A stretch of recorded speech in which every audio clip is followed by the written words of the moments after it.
Oke, nampaknya tadi sinyal Mas Wisnu agak gangguan. Kita ulangin lagi, kita invite lagi Mas Wisnu.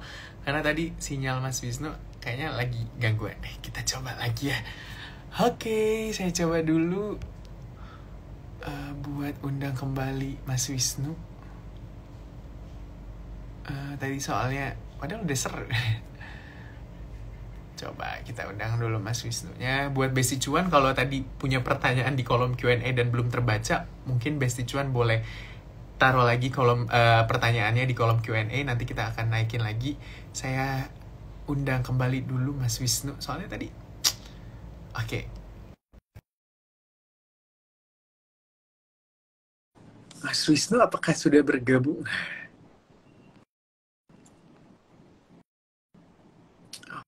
Oke, kita lihat. Oke, Mas Wisnu maaf, tadi kayaknya ada gangguan jaringan deh, jaringan sinyal. Iya, Ya. sorry. Nggak tahu, Iya, nggak apa-apa. tiba-tiba terputus nih.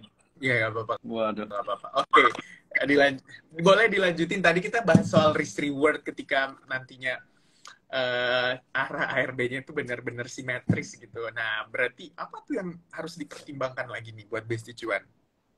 Oke, sebenarnya sebelum ke sana, itu kalau saya pribadi biasakan kita sudah punya WL sendiri, Mas Gibran ya.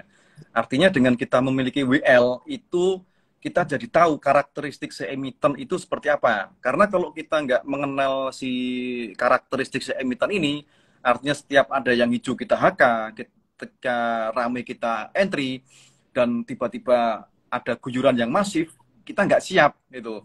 Tapi kalau misalnya kita tuh sudah paham atas emiten yang mau kita scalpingin ya, itu kita lebih tenang karena kita tahu, oh dia memang ketika nanti ada kita entry, dia turun nanti biasanya atau karakteristiknya dia akan ditarik lagi. Nah seperti itu. Karena kalau misalnya kita nggak kenal ya repot gitu. Permainannya si emiten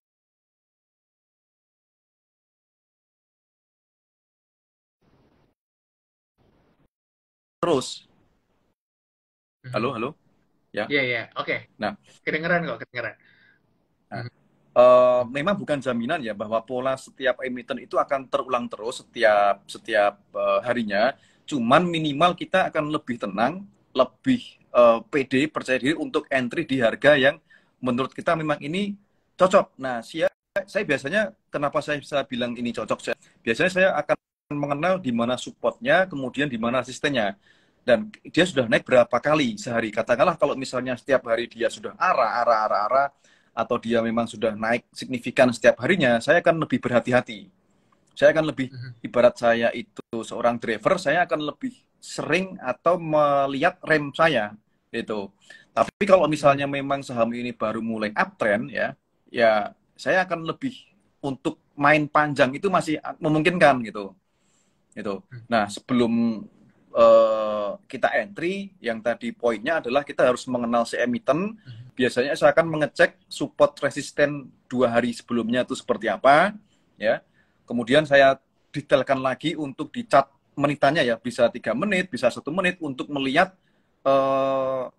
pergerakannya itu seperti apa. Apakah dia dari pagi langsung on fire, atau dia paginya dibanting, kemudian siang baru dinaikkan, atau memang dia dari pagi digas terus tuh. Itu kita harus tahu itunya, apa detailnya. Nah, sehingga ketika kita sudah kenal emitennya ya, kita nanti akan naik akan entry itu seperti halnya ketika kita mau naik kendaraan umum. Haltenya di mana? Ya. Katakanlah haltenya si emiten ini tiap di titik ini dia berhenti. Nah, kemudian berhenti, dia akan lanjut turun atau naik ke atas, itu kita sudah menyiapkan. Katakanlah saya masuk ke emiten ini, saya sudah siap entry di harga sekian, dan sebelum saya entry saya sudah memperhitungkan dulu risikonya. Artinya ketika saya misalnya mau masuk di katakanlah ya di saham Halo misalnya.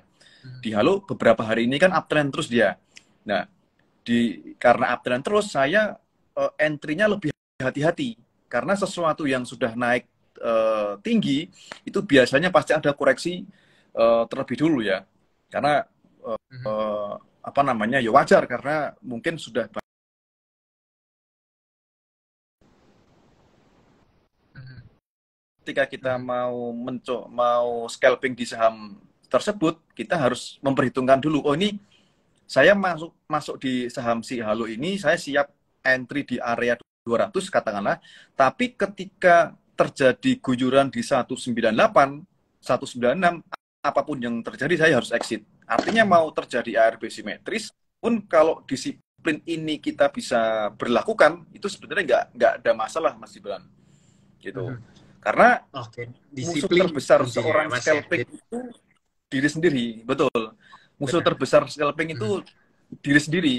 Selama kita nggak bisa Oke. mengendalikan diri sendiri, ya hancur gitu. Mhm. Oke, benar. Jadi harus disiplin ya Besti Cuan. Jadi buat Besti Cuan kalau mau bertanya, saya persilahkan gitu ya, ada kolom Q&A di bawah. Tadi sempat terputus, ada pertanyaan yang udah hilang, saya persilahkan gitu ya. Nanti kita langsung angkat aja. Kita langsung aja angkat ya beberapa pertanyaan yang udah masuk gitu ya. Untuk Mas Wisnu, oke kita naikin dulu satu-satu mulai dari oke. Tahapan screening saat opening market bagaimana Mas? Atau mungkin sebelum opening? Atau malamnya udah screening saham-saham gitu ya? Ada kan beberapa yang suka screening dari top gainers, baca Ya, apa namanya, melihat juga bagaimana perjalanan dari saham itu. Gimana nih kalau buat Mas Wisnu? oke. Kalau berdasarkan pengalaman saya sendiri, malam itu biasanya cuma ngelihat top gainer sama top losernya, Mas, sama top volume, tiga ini. Ya, artinya dengan kita melihat tiga top ini, ya, kita punya gambaran. Oh, saham ini hari ini dia manggung, ya. Kemudian kalau misalnya yang top gainer dia sudah berapa kali dia naik, ya. Kemudian kalau top loser juga sama, dia sudah berapa kali dia turun. Katakanlah sudah koreksi 3-4 kali. Nah, ini biasanya saya lirik. Tapi kalau koreksinya baru sekali, kurang menarik ya. Biasanya yang saya lakukan adalah yang sudah koreksi 2, 3, 4 kali, kemudian yang terakhir atau yang ketiga keempat itu volumenya kecil. Gitu. Artinya ketika dibandingkan dengan hari ke itu terjadi penurunan volume yang kecil, berarti ini kemungkinan besok bisa apa namanya digerakkan itu. Tapi kalau misalnya malam nggak sempat screening ya, itu pas jam 9 saya cuma ngelihat running trade sama top gainernya aja itu. Dan saya biasanya sudah punya WL yang sudah kayak saya kenal si emiten ini. Jadi kalau misalnya ada emiten yang belum saya kenal, meskipun dia masuk di running trade dan masuk di top gainer, saya biasanya wait and see dulu. Karena ibaratnya eh, saya nggak kenal barang apa yang mau saya beli itu, saya nggak kenal gitu. Meskipun dia lagi rame, kalau saya nggak kenal saya nggak akan ikut gitu. Takutnya nanti begitu saya masuk ternyata terjadi guyuran, ya repot itu. Mhm. Karakteristiknya saya belum kenal, itu saya nggak masuk. Jadi kalau Mhm. saran saya, ya pertama memang harus dilihat historicalnya, karena di apa namanya, apalagi di masing-masing emiten ya, itu apa, sorry, di masing-masing OLT ya, itu kan pasti ada historicalnya kan, daily-nya seperti apa, volumenya, kemudian low-nya seperti apa ya, high-nya seperti apa. Itu yang saya lihat. Kalau Mhm. 2 hari 3 hari dia nggak bikin lower low, kemungkinan dia akan masuk, apa namanya, akan naik lagi. Nah, saya masuknya ya di sekitar supportnya itu aja, jangan sudah terlalu jauh baru kita masuk. Itu yang nanti Mhm. saya jadikan WL. Saya Mhm. masukkan ke mana, ke stop price-nya, ketika ada pergerakan di emiten tersebut baru saya masuk Mhm. gitu. Oke.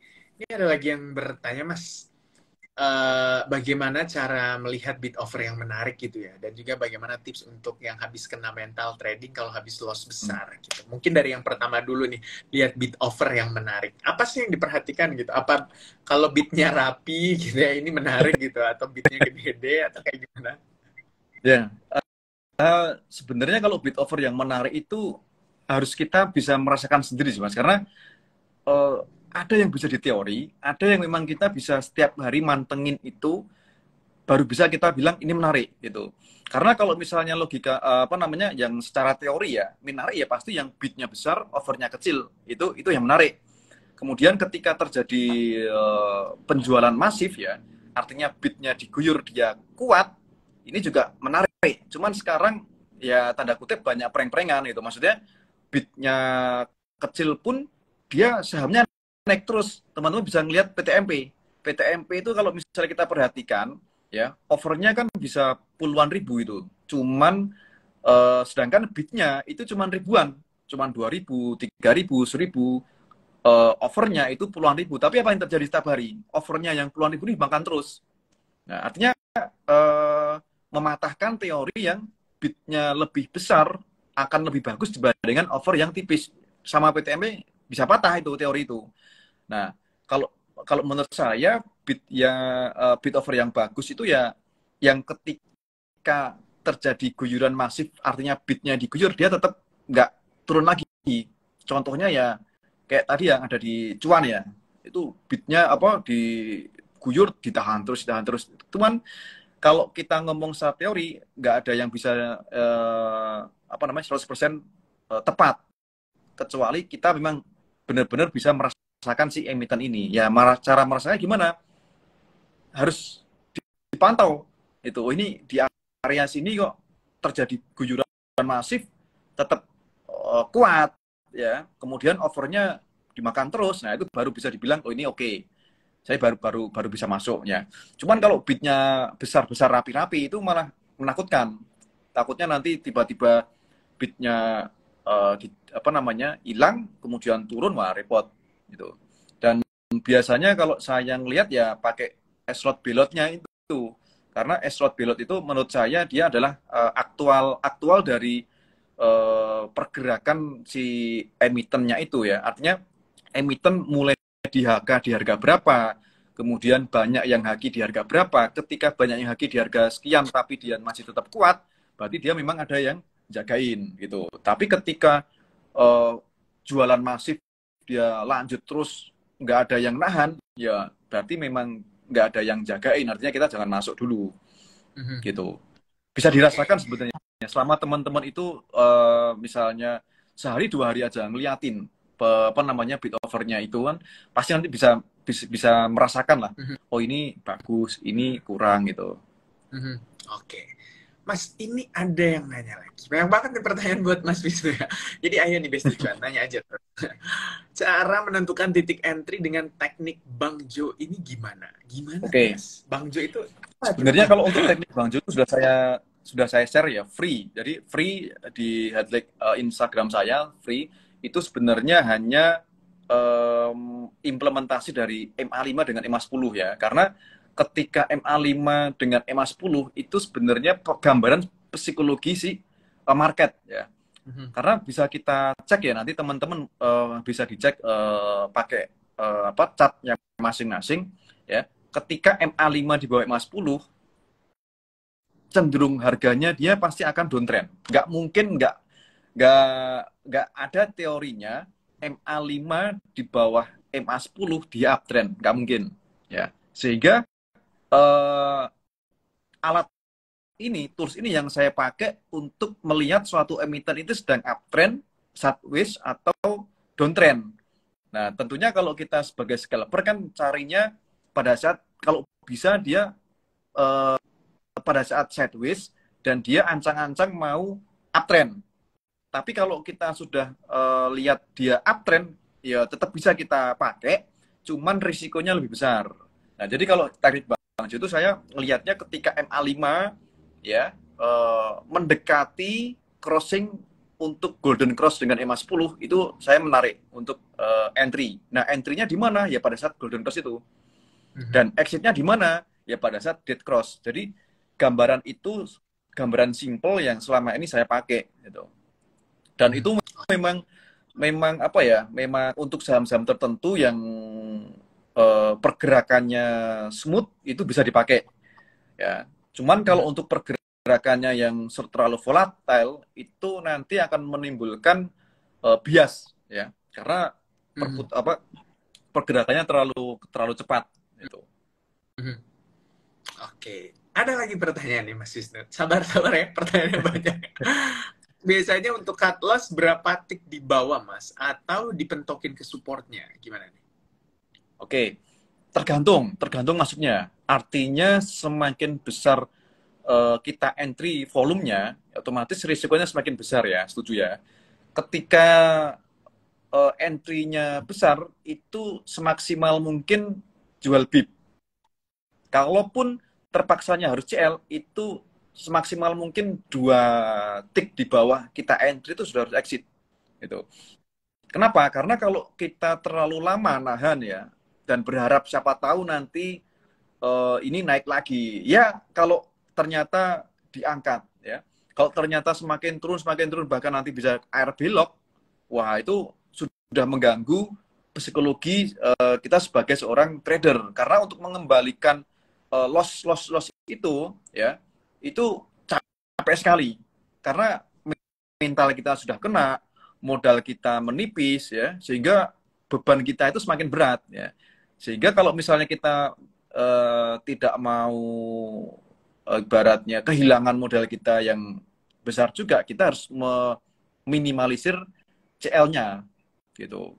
Semepet mungkin nggak masalah, karena ibaratnya kesalahan dan saya menganggap bahwa CL itu bukan kesalahan, tapi malah sebagai suatu pertanggungjawaban. Ya, jangan sampai wah aku CL nanti malu nih kalau kebanyakan CL. Nah, itu malah yang merusak mental itu dari diri kita sendiri. Perasaan diri kita bahwa CL itu sesuatu yang aib. CL itu adalah karena kita bodoh, nggak bisa. Bukan. Jadi CL itu adalah suatu bentuk pertanggungjawaban kita atas aset yang kita miliki. Jadi ya kalau memang harus diperlakukan CL untuk melindungi aset kita, ya CL harga mati gitu. Karena daripada nanti nggak kita CL, kemudian dibawa turun terus, balikinya setengah mati gitu. Nah, kalau tadi mah pentokin ke support, oh enggak, jarang. Kalau pentokin ternyata supportnya itu di bawah, ya enggak, enggak saya pentokin ke support. Masalah habis kita CL naik lagi, ya kita ikut lagi. Itu. Dan lebih hati-hati. Oke, benar. Jadi kalau maksimal 2 tick ya, kalau memang kita masuknya volumenya gede gitu ya, kita belinya banyak, jadi maksimal 2 tick di bawah harga kita. Kalau bisa BEP aja gitu ya, jadi balik modal cuma bayar biaya sekuritas aja gitu ya, jual beli aja gitu. Kalau bisa gitu, kalau enggak ya maksimal CL-nya 2 tick di bawah harga kita. Kita naikin lagi pertanyaan ini banyak banget nih pertanyaan, saya pilih-pilih dulu ya Mas. Oke, nih deh. Menu tools yang digunakan saat scalping apa aja? Gitu. Sama cara penggunaannya gimana? Gimana sih Mas? Sama mungkin gabungin juga dengan menentukan titik entry-nya juga gimana nih Mas Wisnu? Kalau saya selama ini cuman pakai besarannya ya 2 tool aja. Saya pakai TradingView itu untuk melihat chart-chartnya. Kemudian saya pakai OLT itu yang ada S-lot B-lotnya. Apa namanya? Tradebook-nya. Karena tradebook itu bagi saya ya peta, suatu peta kekuatan dari si emiten. Ya. Tentunya kalau petanya ini lebih banyak orang jualan, ya kita nggak masuk dulu. Tapi ketika suatu emiten ini banyak yang HK, ini menarik untuk kita ikutin juga. Dan itu semuanya bisa kelihatan jelas di tradebook ya. Jadi kalau misalnya ada yang HK, ada yang HQ, itu bisa kelihatan. Nah, kita setuju bahwa jual kita trading itu kan pasti 100% inginnya cuan. Inginnya nggak ada yang kita trading itu pengennya rugi, nggak ada ya. Nah, tentunya kalau kita pengennya yang kita tradingkan itu cuan, pasti kita cari yang banyak orang ambil barang. Gitu. Nah, itu bisa kelihatan di tradebook. Kemudian tools yang ketiga tadi TradingView itu untuk melihat chartnya. Kemudian tradebook yang ketiga ya running trade.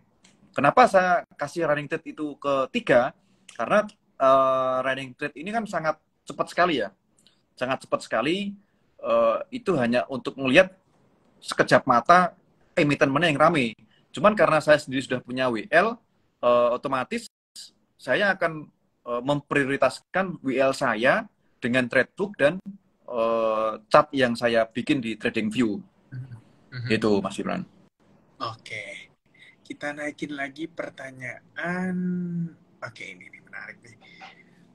Berapa lama nih proses mengenal pola emiten biasanya, Mas? Sebenarnya dengan kemajuan teknologi yang sekarang ya, itu bisa kalau lama itu kan apa namanya subjektif ya, karena menunggu ketika teman-teman waktu PDKT sama pacar menunggu jawaban yes or no 5 menit aja lama, ya kan? Nah, Benar. artinya kalau misalnya mau mengenal suatu emiten itu pada saat jam-jam kosong seperti ini itu tinggal dibuka chartnya ya, kemudian dilihat daily-nya seperti apa, minimal kita akan melihat di situ historical selama 3 sampai 4 hari selama ini seperti apa. Nah, kalau memang dia sedang uptrend, artinya secara chartingnya dia naik, kemudian dia nggak, kalaupun dia koreksi itu nggak dalam, kemudian saya baru lihat untuk melihat secara detailnya, yaitu di chart 1 menitan sama 3 menitan. Nah, mengenal emiten kalau kita sudah sampai lihat chartnya seperti itu, nanti lama-lama di pikiran kita itu akan ngebentuk sendiri, Mas Gibran. Oh, si emiten X ini dia setiap pagi merah dulu. Kemudian nanti setelah 15 menit dia baru mulai merangkak naik. Nah, itu memang harus kita lakukan sebagai kalau kita mau menjadi apa namanya trader ya. Itu versi saya. Artinya kalau mengenal emiten itu nggak ada batasan waktu berapa lamanya, tergantung kitanya sendiri sebenarnya. Sehari kalau katakanlah mau bedah 5 sampai 10 emiten ya akan lebih cepat daripada sehari cuma 1 emiten untuk kita bedah gitu. Yang penting kita tahu emiten ini pergerakannya harian seperti apa, kemudian kita detailkan lagi ke chart menitannya seperti apa, ya, kemudian kita cek broksumnya. Paling cuman itu aja yang biasa saya lakukan. Oke, benar-benar setuju. Wih, makin banyak ini pertanyaan buat Mas Wisnu. Buat Besti Cuan kalau mau bertanya, monggo dibertanya. Tapi kalau misalnya kita udah bahas, kita nggak naikin pertanyaannya ya, Besti Cuan. Dan kita naikin lagi yang ini. Nah, biasanya tuh WL-nya Mas Wisnu berapa emiten? Kalau rata-rata sehari 5 aja dah sebenarnya udah cukup. Karena lebih baik 5 tapi kita fokus ya di situ sehingga kita bisa maksimal daripada kita punya WL banyak sehingga kita pusing mau entry yang mana gitu. Kalau yang dicari kan ujung-ujungnya cuan, ya kan? Dan kita ketika kebanyakan WL kita pusing sendiri. Yang ini naik, yang ini turun.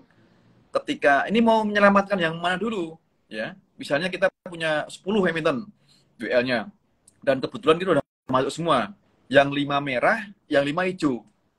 Nah, ini mau penyelamatan yang mana dulu kan jadi repot sendiri. Tapi kalau misalnya kita punya 5, kemudian 5 ini kita benar-benar saya mau fokus untuk dari 5 ini 2 aja ini yang kemungkinan memberikan cuan lebih besar. Ya udah saya fokus di 2 aja. Gitu. Tungguin. Jadi ibaratnya seperti orang berdagang di pasar. Gitu. Sampai pasar tutup ya udah. Time frame yang dipakai sama Mas Wisnu itu kalau ngelihat chartnya itu kalau pas lagi perdagangannya lagi jalan time frame yang mana, Mas? Saya biasa pakai yang 3 menit ya.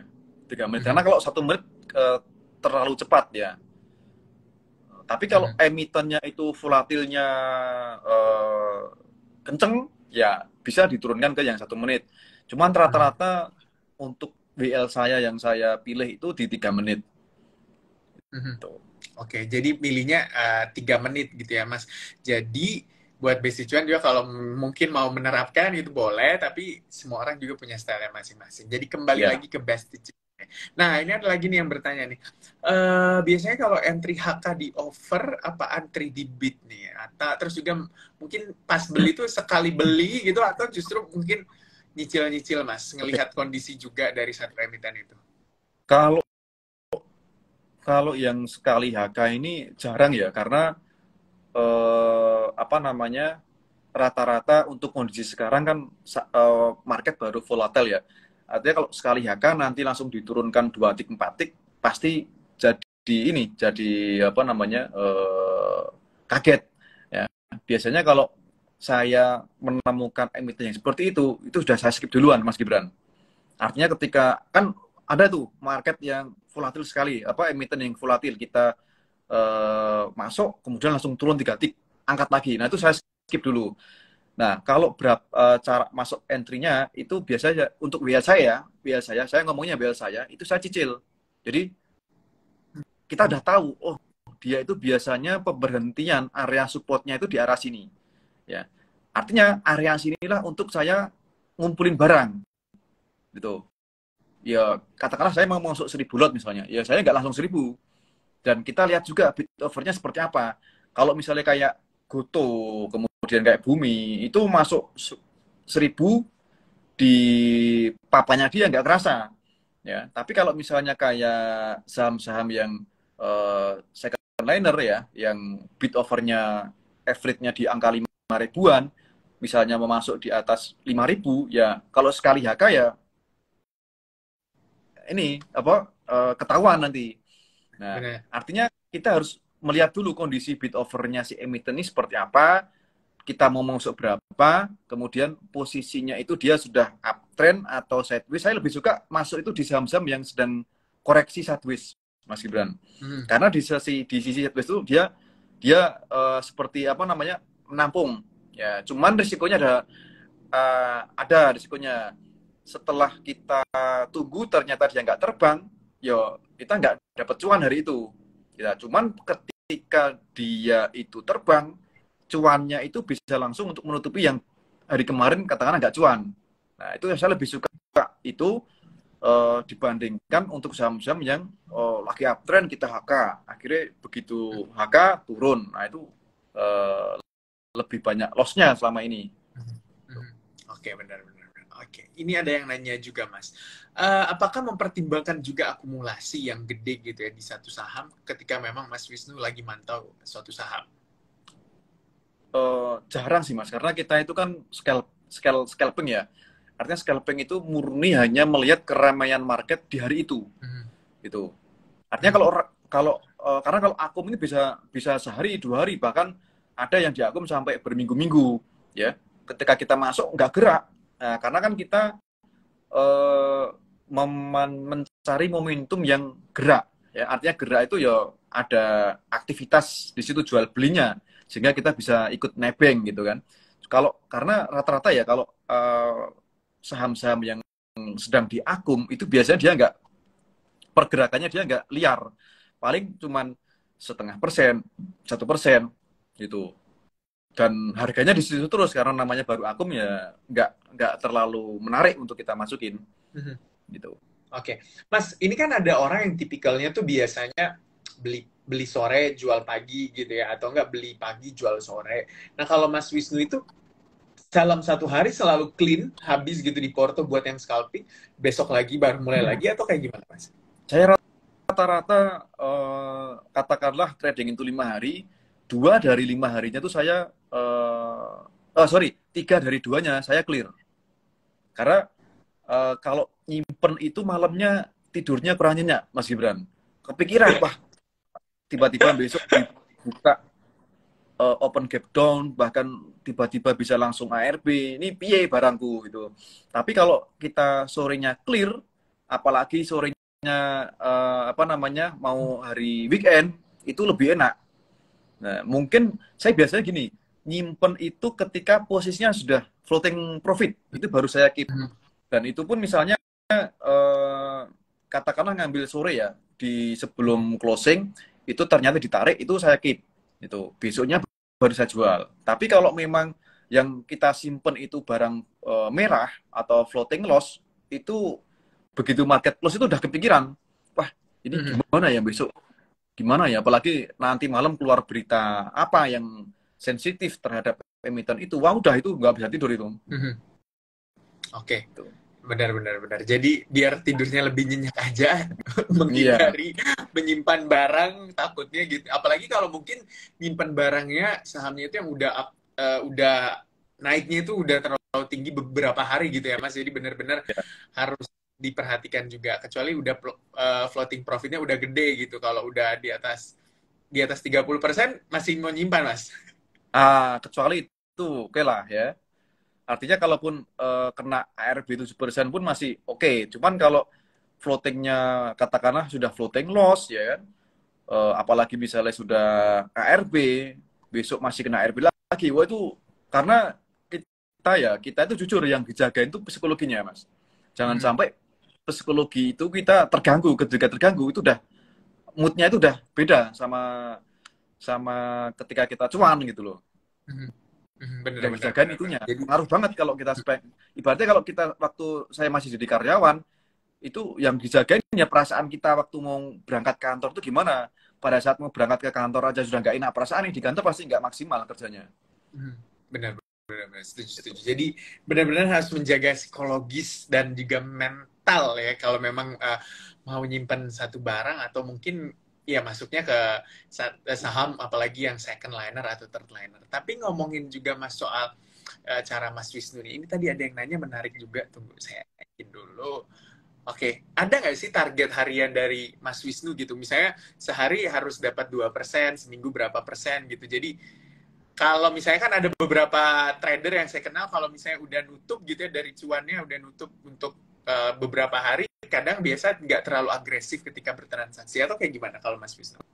Oke, memang karena saya dulu waktu di kantor di sales ya, artinya biasa di target itu masih terbawa di scalping ini, di trading. Artinya meskipun namanya kita market itu nggak ada yang pasti ya, bukan bukan satu tambah satu sama dengan dua dan nggak bisa kita yang menentukan. Ya target itu tetap ada. Artinya karena kalau kita nggak target, kita nggak bisa mengukur kita itu hari ini pencapaiannya seperti apa. Nah, tapi ketika target itu nggak tercapai, ya kita harus review. Oh, ternyata memang market hari ini jelek, ya. Market hari ini nggak mendukung, ya itu kita nggak masalah gitu. Tapi dengan target itu kita tetap ada, cuman bukan jadi acuan utama gitu loh. Untuk aku hari ini harus dapat sekian, nggak bisa. Karena ibaratnya gini, ketika Mas Gibran buka warung mie ayam katakanlah, Ya. kan pasti ditarget, pasti nggak mungkin saya mau buka warung mie ayam, pokoknya jalan gitu aja nggak mungkin, pasti ditarget. Cuman apakah iya dengan target itu mendapatkan harian seperti itu 100% sesuai target? Kan enggak. Nah, tentunya itu yang apa namanya yang kita perhatikan di apa di trading kita harian ya, tetap ada target, cuman bukan jadi acuan utama itu. Oke, ada target tapi bukan menjadi acuan utama. Tapi melihat juga bagaimana kondisi market ya Mas. Karena kan market ya udah nggak menentu juga gitu ya. Namanya Ya, juga market volatilitasnya juga nggak menentu gitu dan sentimennya juga nggak menentu gitu. Bisa saja hari ini bagus, besok nggak bagus gitu. Jadi benar-benar memperhatikan juga kondisi market. Nih ada juga yang bertanya nih Mas. Kalau scalping biasanya kan ada yang memanfaatkan momentum ketika market baru buka sahamnya langsung lari gitu. Ini ada yang suka scalping di situ. Ada juga yang mungkin ya tadi Mas Wisnu katakan biasanya setengah tiga udah sunyi, sekarang ketika jamnya lebih panjang setengah tiga baru mulai rame nih. Kalau Mas Wisnu ada jam-jam tertentu nggak buat scalping atau memang seharian ketika market open perhatiin market terus? ya. Jam-jam ramai itu biasanya 1 jam dari open market, artinya jam 9 sampai jam 10 itu rame-ramenya Mas Gibran. Nanti jam 10 itu sampai jam setengah 12 itu biasanya Calm ada down. dua. Ya, calm down dulu, kemudian dia membentuk suatu support, ya, new support, atau dia membentuk sideways.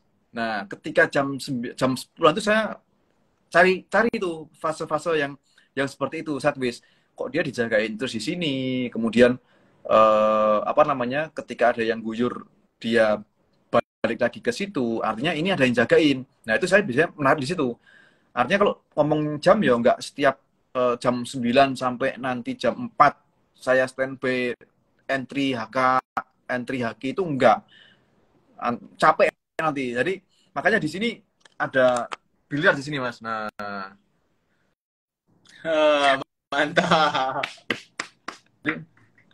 jadi kalau misalnya emang marketnya sepi ya tetap kita pantau, cuman tangan ini kalau bisa jangan sampai tergoda untuk entry gitu. Benar-benar. Jadi melihat Dan juga ya. Jadi kalau kalau udah terbiasa gitu, udah ngelihat habitnya market gitu ya Mas. Kalau Mas ya, Wisnu tadi katakan betul. 9 sampai 10 ramai, 10 sampai setengah 12 ya membentuk pola gitu ya, entah sideways atau mungkin membentuk titik-titik supportnya gitu dari satu emiten. Mungkin melihat time frame-nya juga 3 menit kalau tadi Mas Wisnu katakan. Nah, kalau dalam jeda-jeda itu ya bisa melakukan kegiatan yang lain gitu. Yang penting Ya, ya sahamnya terpantau terus gitu ya. Jangan sampai nggak dipantau juga sahamnya repot nih. ya. Kalau nggak mantau juga Karena habis kalau beli jam gitu ya Mas. Jadi itu kita paksakan malah repot nanti Mas. Bisa bisa ikut yang downtrendnya itu. Jadi kita nggak ikut yang pas waktu naik, pada saat yang emiten lagi koreksi, kita malah nyemplung. Nah itu yang bisa yang sering kita sebut nangkap pisau jatuh itu. Makanya benar-benar. saya pantau pakai chart itu. Ketika fasenya memang lagi downtrend ya kita nggak masuk. Oke, jadi kalau lagi downtrend nggak masuk, kalau melihat fasenya lagi sideways dan membentuk support, mungkin bisa diperhatiin juga ya di situ Mas ya. Ya, betul betul Mhm. betul. Oke, ini ada yang nanya lagi Mas. Nah, biasanya nih, ini pertanyaan juga muncul Mas. Kalau scalper itu punya saham nggak buat investasi gitu? Jadi ketika cuan dialokasiin ke investasi gitu, atau kayak gimana nih? Jujur kalau saya nggak ada Mas, karena saya begitu sudah dulu waktu masih karyawan ada yang saya simpen, karena nggak tiap hari saya cek. Cuman begitu sekarang scalper ya, itu nggak kuat, lihat hijau itu nggak kuat. Jangankan 10%, baru naik 5% udah di TP gitu, karena kebiasaan scalper tadi itu. Gitu. Mhm. Jadi Jadi, kalau untuk investasi saya memang nggak ada. mhm. Jadi emang bener-bener dari scalping aja ya Mas setiap harinya gitu. Ya, Mhm. Oke, mungkin ini nanti ada yang kalau nanya. sudah umur ya baru Ya, mulai memikirkan itu. ya. Oke, ini Mas ada yang nanya nih. Dari karyawan jadi full time scalping, apa nih yang mungkin dipertimbangkan? Apa yang harus dipersiapkan juga nih dari Mas Wisnu perspektifnya? Kalau dari karyawan ke scalping ya jelas ilmu ya, karena kalau hanya mengandalkan modal uang itu bukan jaminan. Artinya wah saya misalnya punya pesangon katakanlah sampai 2M, saya untuk scalping siapa tahu nanti wah itu nggak bisa. Tapi yang utama harus diperhatikan dulu, kita sudah punya ilmunya dulu Mas. Ilmunya itu ya paling utama ya psikologis itu, karena psikologi itu kalau selama ini saya perhatikan hampir 90% yang mempengaruhi keberhasilan seorang trader itu di psikologinya. Bagaimana dia bisa mengendalikan diri untuk tidak entry di jam-jam lagi downtrend, bagaimana dia bisa mencukupkan diri atas cuan yang sudah didapat. Ya karena banyak dari saya sendiri pun sering ngalamin pagi sudah cuan, ya, wah ini nggak punya kegiatan ya, lihat market kok ini menarik, ya sepertinya menarik nih, ikut hakal lagi, tas, ujung-ujungnya loss. Itu artinya memang yang bisa mengendalikan apa namanya trading itu ya kita sendiri. Gitu. Kalau misalnya kita misalnya memang mau menjadi full time trader ya kita sudah harus mulai berlatih. Kata misalnya mulai saya cuman mau entry ketika si emiten ini manggung ya. Sama seperti halnya ketika kita melihat orang yang di pasar tradisional, dia dari tahun 90-an jualannya itu terus ya. Kelontong lah, ada yang jualan baju, ada yang jualan apa namanya hasil bumi. Berarti dia sudah menguasai itu. Gitu. Kalau misalnya coba sekarang misalnya yang kemarin misalnya yang sudah puluhan tahun dia jual beli hasil bumi, kemudian yang lagi FOMO sekarang misalnya lato-lato, ya dia jual beli lato-lato, ya pasti dia hancur, gitu.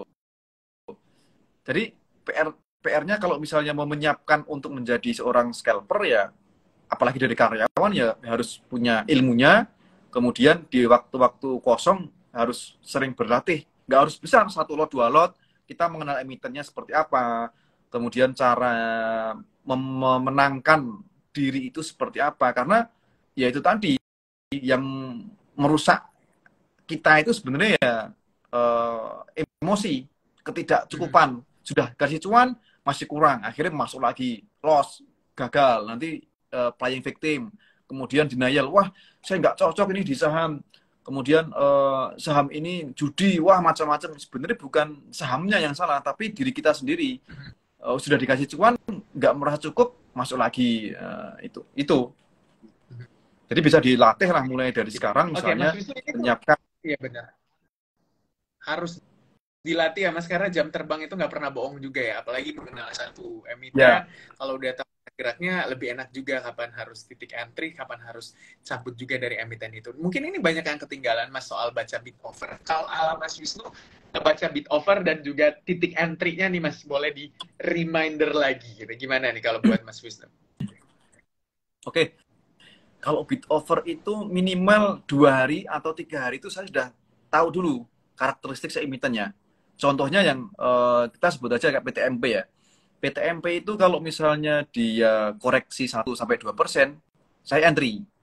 Ya. Kemudian bid offernya ya itu meskipun dia itu bidnya kecil ya, ketika terjadi guyuran dia ditahan terus.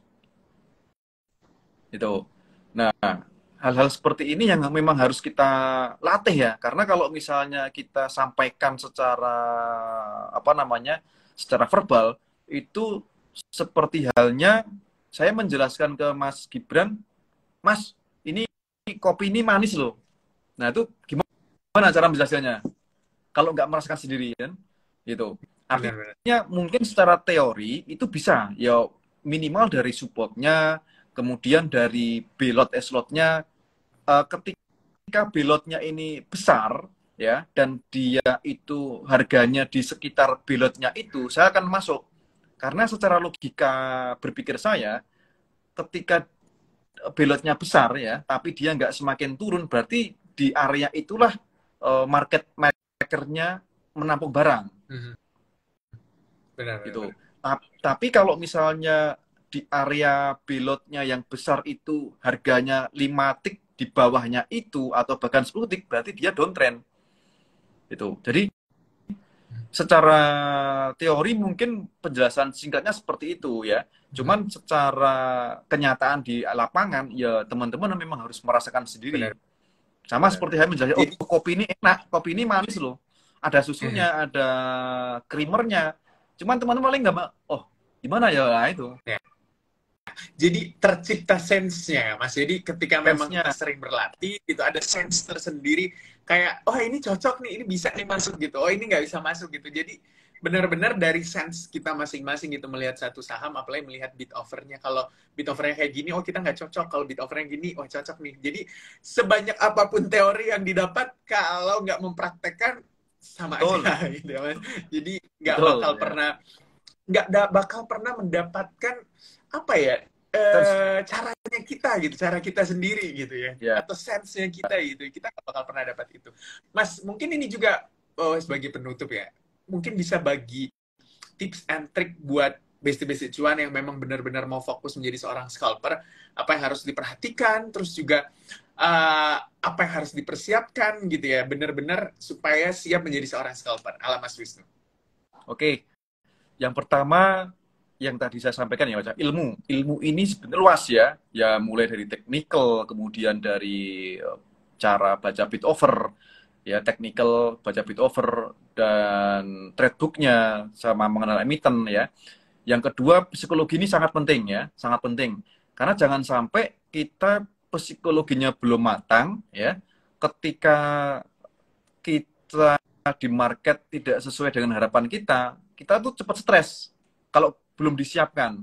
Katakanlah CL misalnya modalnya 10 juta, ya CL 500.000 itu bisa stres loh kalau kita nggak siapkan mentalnya. Nah artinya apa? Mental itu disiapkan dulu. Jadi ilmu psikologis, sering praktek dan ya jam terbang. Gitu. Karena kalau Benar-benar. misalnya merasa uang besar itu nggak jaminan. Karena uang berapapun itu cepat habis kalau kita nggak punya yang tadi itu. Ya, Benar-benar. misalnya miliaran tuh sebulan tuh bisa habis, jangan sebulan, 1 minggu habis itu. Iya. Kalau kita 2 hari nggak punya. Jadi kalau Benar. misalnya tips sarannya ya kita harus bisa mungkin kalau untuk teman-teman yang masih karyawan ya itu ya mencoba dengan masanya pas cuti, jangan pas kerja ya. Kalau pas kerja saya nggak menyarankan untuk scalping karena kalau habis entry tiba-tiba dipanggil meeting atau rapat sama atasan, bubar itu, semuanya kena. Ya mungkin kalau pas cuti ya, pas cuti belajar di depan layar ya, kemudian memperhatikan running trade, kemudian kita sudah punya WL, kita perhatikan WL kita, sehingga kita minimal itu dapat sense-nya. Oh si emiten itu pergerakannya seperti ini ya. Itu awal mula untuk kita menjadi scalper ya, dari melihat suatu pergerakan market gitu. Oke, jadi harus punya ilmu, punya psikologis, dan juga benar-benar harus mempersiapkan dengan matang-matang. Biar Sama ketika memang terakhir, jangan lupa disiplin. Disiplin. Nah, disiplin ini bagian ya. dari yang kedua tadi ya. Benar. Disiplin bagian dari yang kedua. Gitu. Ya. Mau disiplin cut loss atau disiplin profit taking boleh gitu. Yang penting paling penting disiplin profit taking juga. Apalagi buat scalper ya, biasanya nggak tahan melihat yang hijau-hijau 5%, 10% di profit taking gitu. Yang penting kan ada setiap hari gitu yang didapatkan, dan juga modalnya tuh bertumbuh terus gitu, jadi gainnya tuh naik terus gitu. Oke, Besti Cuan, terima kasih banyak buat Mas Wisnu waktunya. Ini banyak banget pelajaran yang bisa kita dapatkan. Semoga Mas Wisnu sehat selalu dan juga cuan selalu tentunya. Thank you Mas Wisnu, thank you banget buat Besti Cuan. Sampai jumpa lagi di Instagram Live selanjutnya. Thank you Mas Wisnu. Terima kasih Mas Gibran, terima kasih semuanya teman-teman. Salam cuan. Selamat cuan.